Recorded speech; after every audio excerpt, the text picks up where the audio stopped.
Hello, everyone. This is Larry Kuperman. I'm the biz dev guy for Night Dive Studios, the company that makes your favorite remakes and remasters of classic video games.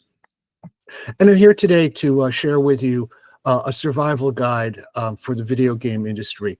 This presentation was originally developed for the IGDA Foundation, but I have since updated it with some new slides, some new information, new resources updated for 2024, 2025. So, why a survival guide? With all the bad news that's out there, it's a scary time to be entering the video game industry. You see the news almost weekly about layoffs and people leaving the industry. But I'd like to share something else about the industry. Um, Somebody is still making lots of money out there. The video game industry is projected to reach a revenue target of about $282 billion for 2024. By 2027, that number will have grown to about $363 billion. The number of video game users in the market for titles is going to be close to 1.5 billion. So there's certainly opportunities out there for people, and what I hope to give you today are the skills to make the best availability of those resources. So, step one: how do you break into the industry? I'm going to share tips on 4 topics: finding jobs, applying for those jobs, accepting that first job, and tips for a successful start to your career. For every one of these topics, I'm going to offer resources. You don't need to take notes or to be concerned if I'm going too quickly. At the end of the presentation, I'll have a link to my Substack page where you can download the presentation and make full use of all of those links. So, let's start off. Where are the jobs today? I mean, everybody has phones. Everybody is on social media, Instagram, Facebook, or Meta, Twitter, or X, Blue Sky. If you're a dev, you're probably storing your code on Git or some variation thereof. If you're an artist, ArtStation or an alternative. But that's not where the jobs are. The jobs are over on LinkedIn, and you need to be there. And especially, you need to follow people and sites on LinkedIn that can help you. By the way, that picture is of my LinkedIn page back when I had hair.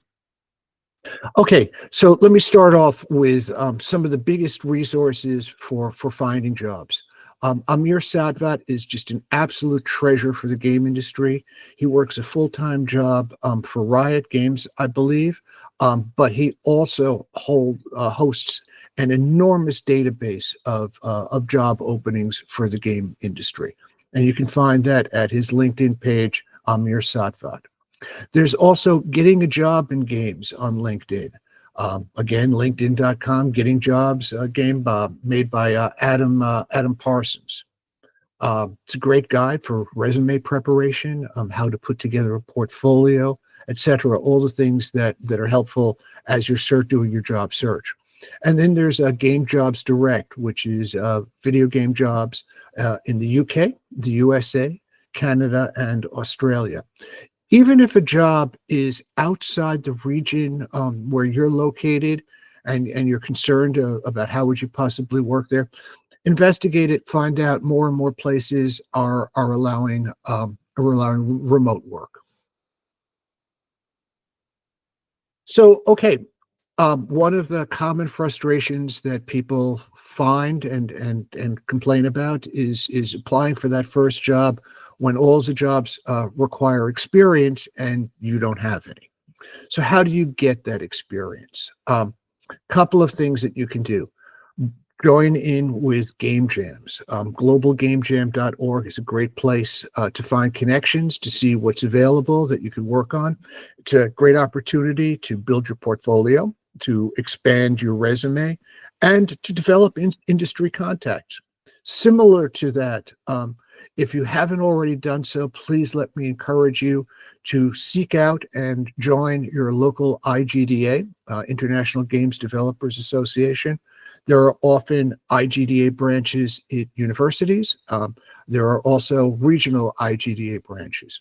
And again, IGDA is a great way to get involved with game jams, help you build your resume or portfolio, and to make contacts, to run into people, that are often also beginning their careers, but there are also people at the IGDA that have been in the industry for a while that will be happy to advise you. I tell people this all the time. As you go through the applying process, be scientific. So maybe you're going to be the lucky one that gets that dream job on the first try. But for the rest of us, I encourage people to be methodical in your approach. Set aside time to apply every day. Think about what time works best for you. If you're on the East Coast of the United States and you're applying for jobs in San Francisco, Los Angeles, remember that there's a time difference. If you're applying for jobs in Europe, remember there's a time difference the other way.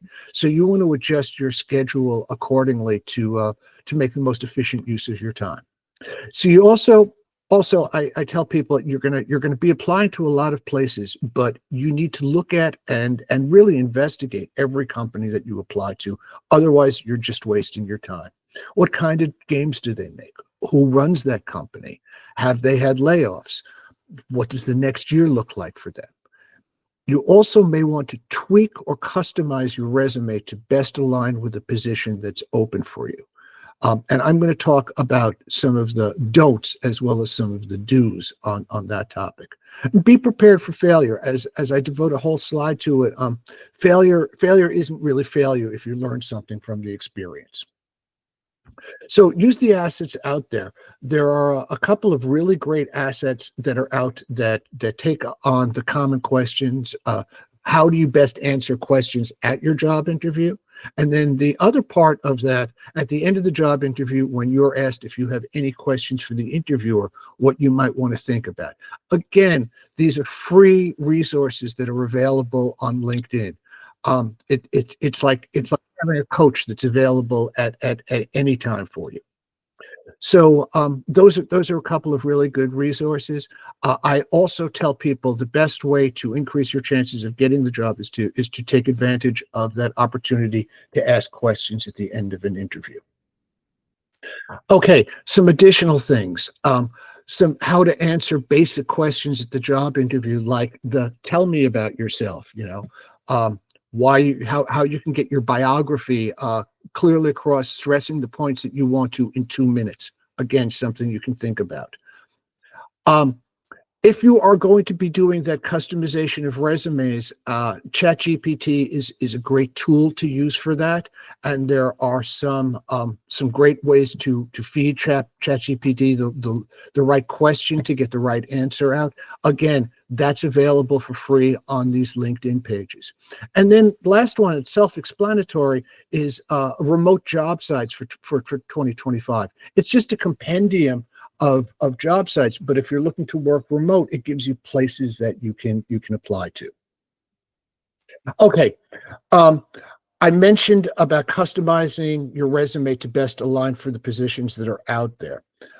Let me just say, I have said the words "fake it until you make it" a million times myself, but don't ever lie on your resume.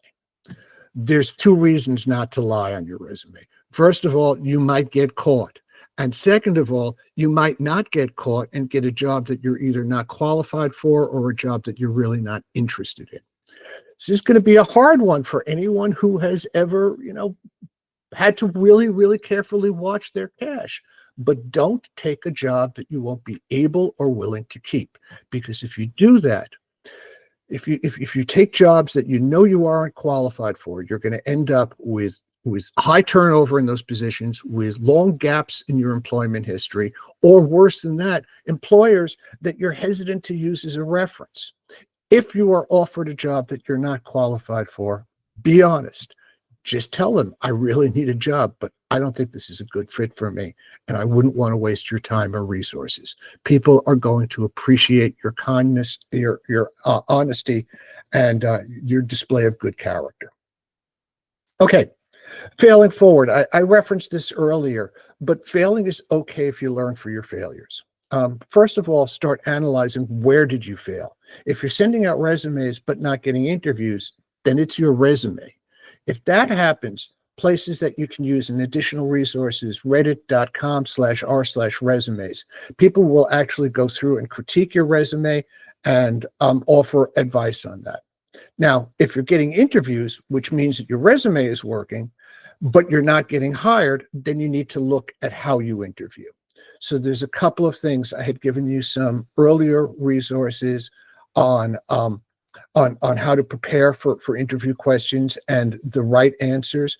But novoresume.com has got this great page of interview questions and the best answers guide. Tell you something else. If you're concerned with how you interview, YouTube can actually be an enormously helpful tool. There are multiple videos on how best to conduct yourself at an interview, and you're going to be getting examples of it. The other thing that I advise people about is to practice what you want to say. I mean, sit in front of a mirror, set up your phone, set up a camera, and practice what you want to say in front of it, and then watch yourself. It's always really hard to critique yourself, but it's worthwhile. You may find yourself having mannerisms that you weren't aware that you had. And practice, just in general, it really does improve the performance. Okay. Now, once you get that job, well, what do you do now? Don't stop preparing and continue to be scientific.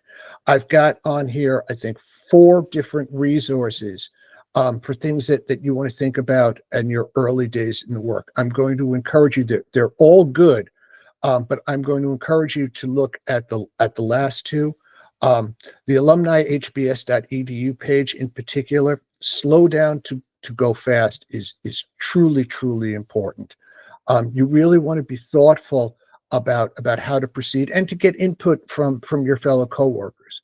And then the other one, LinkedIn Business, and again, I'm coming back to LinkedIn as a resource. Career success tips, the 10 things you should do in the first 30 days of a new job, is also really good.